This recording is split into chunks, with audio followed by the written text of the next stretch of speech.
అందరికీ నమస్కారము. ఈరోజు మనం వినాయకుని యొక్క జన్మ వృత్తాంతాన్ని వినబోతున్నాము.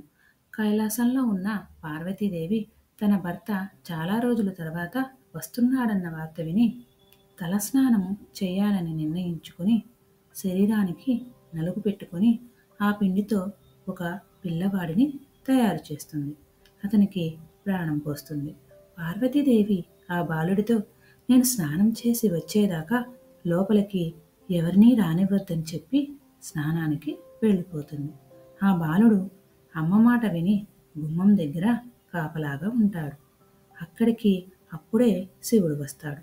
శివుడు లోపలికి వెళ్తుండగా ఆ బాలుడు శివుణ్ణి అడ్డగించి ఎవరూ లోపలికి వెళ్ళకూడదు, ఇది మా అమ్మ ఆజ్ఞ అని చెప్తాడు. శివుడు ఎన్నిసార్లు చెప్పినా బాలుడు వినడు.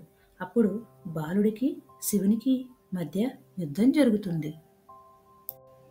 ఆ యుద్ధంలో శివుడు తన త్రిశూలంతో బాలుడి ముఖాన్ని ఖండిస్తాడు.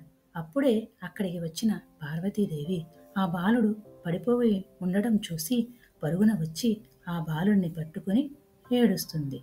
శివునికి జరిగిందంతా చెప్పి ఆ బాలుణ్ణి బ్రతికించమని చెబుతుంది.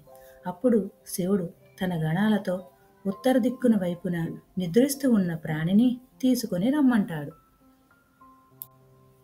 గణాలు అప్పుడే చనిపోవడానికి సిద్ధంగా ఉన్న ఏనుగు ముఖాన్ని తీసుకొని వస్తారు. ఆ ఏనుగు తలకి శివుడు ప్రాణం పోసి ఆ బాలుడికి అతికిస్తారు. అప్పుడు ఆ బాలుడు ఎంతో ప్రేమగా పార్వతీదేవి దగ్గరికి వస్తాడు. పార్వతీదేవి ఆ బాలుడు మళ్ళీ తిరిగి వచ్చినందుకు సంతోషిస్తుంది.